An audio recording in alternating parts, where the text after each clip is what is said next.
Fala galera, bom dia, bom dia, bom dia. Passando para compartilhar com vocês mais um devocional.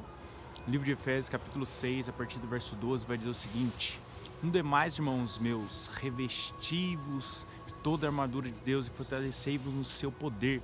Porque não temos que lutar contra carne nem sangue, mas contra principados, potestades, hostes espirituais da maldade, contra os espíritos desse mundo tenebroso. E o que eu tenho aprendido é que Jesus ele deixa claro o óbvio, né? E Paulo traz à memória, o foco da nossa guerra. Porque, irmãos, quantas das vezes a gente gasta tanta energia fazendo guerra, tentando mudar pessoas, guardando ressentimento de pessoas, ficando com raiva de pessoas. E Paulo ensina nos capítulos anteriores que aqueles que andam em desobediência ou aqueles que não estão em Cristo, eles são diretamente influenciados pelo espírito que governa esse mundo, o diabo, nosso inimigo, nosso adversário. Então o que isso vai nos ensinar? Que a nossa guerra não é contra as pessoas que nos fazem mal, contra as pessoas que nos irritam, mas principalmente eu queria bater num ponto. A nossa guerra não é contra o cônjuge, não é contra os filhos, não é contra colegas de trabalho, não é contra patrão, não é na horizontal. A gente não pode resolver uma guerra que acontece na vertical, nas regiões celestiais, tentando resolver na horizontal. Porque a gente tem uma mania de querer mudar pessoas com bons argumentos, com bons conselhos. Sabe aquilo que muitas vezes dá vontade de abrir a cabeça da pessoa, enfiar um pouco de juízo ou de mostrar o óbvio para ela? Às vezes não é culpa da pessoa. Muitas das vezes a pessoa está cegada de um engano por uma atuação maligna mesmo. E o que a Bíblia nos ensina? Ela nos dá a receita. Se eu não me engano, 1 de Coríntios, capítulo 10, versículo 2 e 3, vai falar assim que as nossas armas não são carnais. Embora estejamos na carne, não militamos na carne, mas nossas armas são espirituais e poderosas em Deus, para destruir fortalezas e levar todo pensamento cativo em obediência a Cristo. Isso mostra que a nossa guerra é espiritual. E quando a gente encara dessa maneira, a gente realmente começa a ver frutos, a realmente combater o inimigo que manipula pessoas ao invés de fazer guerra contra pessoas.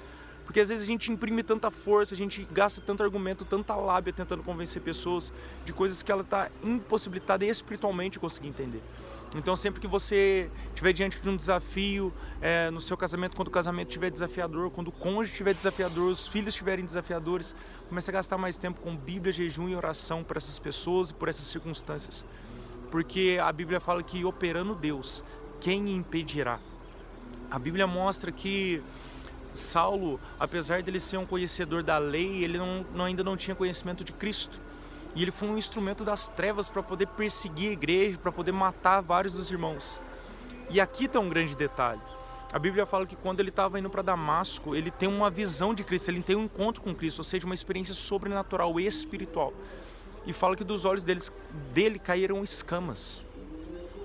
Ou seja, ele estava sendo um instrumento das trevas por causa de uma cegueira. E quantas das vezes pessoas são instrumento das trevas por causa de uma cegueira, mas uma experiência espiritual trouxe o que? Trouxe luz e fez dele um canal de bênção. Então, se a gente regar pessoas de oração, se a gente regar pessoas de jejum, de oração, declarando palavras, ao invés de ficar amaldiçoando, nossa, essa pessoa não tem jeito, nossa, essa pessoa é assim, essa pessoa é... Entende?